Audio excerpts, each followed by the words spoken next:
Okay, hello guys, welcome back to our channel box office studio. మరి మే 20న మన తారకన్న birthday అయితే వస్తుంది. ఇంకా 10-12 రోజులు అయితే మన తారకన్న బర్త్డే మే 20న. మరి ఆ మే 20న మన ఫ్యాన్స్ అందరికీ అసలు ఏమేమి అప్డేట్స్ వస్తాయి తారకన్న మూవీస్ నుంచి అనేది ఈ వీడియోలో మీకైతే స్పీడ్ అండ్ షార్ట్గా క్లియర్ కట్గా నేనైతే చెప్పబోతున్నాను. దయచేసి మన ఛానల్ని సబ్స్క్రైబ్ చేయండి. అలాగే ఎన్టీఆర్ తారకన్న ఫ్యాన్స్కి ఈ వీడియోని అయితే షేర్ చేయండి. ఇక ఫస్ట్ ఆఫ్ ఆల్ మనం మాట్లాడుకోవాల్సింది ఎన్టీఆర్ నీల్, ప్రశాంత్ నీల్. ఈ మూవీకి సంబంధించిన గ్లిమ్స్ అయితే రాబోతుంది. ఎందుకంటే ఆల్రెడీ అఫీషియల్గా వాళ్ళైతే మైత్రి మూవీ మేకర్స్ వాళ్ళు మనకైతే కన్ఫర్మ్ చేసేసారు. సో గ్లిమ్స్ అయితే 100కి 100% రాబోతుంది, అందులో డౌట్ లేదు. ఇక దానికి సంబంధించిన ఒక పోస్టర్ లాంటిది కూడా మనకు బర్త్డే ఒక 3-4 డేస్ ఉందనగా మనకైతే ఆ పోస్టర్ని అయితే లాంచ్ చేస్తారు.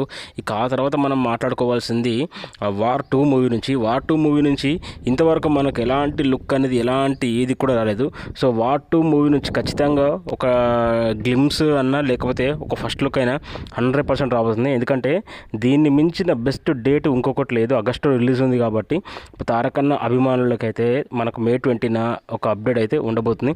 ఇక ఆ తర్వాత దేవరా 2 మూవీ నుంచి ఒక లుక్ అయితే రిలీజ్ చేస్తారు. దేవరా 2 మూవీ నుంచి అంతగా ఎక్స్పెక్ట్ చేయదు మనం కూడా అప్డేట్స్. ఒక మామూలుగా రెగ్యులర్గా ఒక లుక్ అయితే వస్తుంది. ఇక అంతకు మించి ఇంకేం రాదు. తర్వాత ఎన్టీఆర్ నెల్సన్, ఈ మూవీకి సంబంధించిన అనౌన్స్మెంట్ మనకు తారకన్న బర్త్ రోజు అయితే రాబోతుంది. ఆల్రెడీ సితారా ఎంటర్టైన్మెంట్స్, నెల్సన్, ఎన్టీఆర్ ఇలా ముగ్గురు కాంబినేషన్ మూవీ అయితే ఫిక్స్ అయిపోయింది. ఇక మే 20న ఈ మూవీని మనకైతే అఫీషియల్గా అనౌన్స్ చేయబోతున్నారు. ఇంతకు మించిన బెస్ట్ డేట్ అయితే ఇంకొకటి లేదు. మేబీ ఒక 20% రాదేమో, 80% అయితే ఎన్టీఆర్ నెల్సన్ మూవీ అనౌన్స్మెంట్ అయితే పక్క ఆ రోజు అయితే వస్తుంది. చెప్పాను కదా, స్పీడ్ అండ్ షార్ట్గా వీడియో అయితే చేస్తాను. మే 20 రోజు తారకన్న బర్త్డే సందర్భంగా వచ్చే అప్డేట్స్ ఏవైనా ఉన్నాయంటే అవి ఇవే. 100% ఈ అప్డేట్స్ అయితే రాబోతున్నాయి గాయస్. మన ఛానల్ని సబ్స్క్రైబ్ చేయండి. మెయిన్లీ తారకన్న అభిమానులకైతే ఈ వీడియో అయితే షేర్ చేయండి guys. Thank you very much.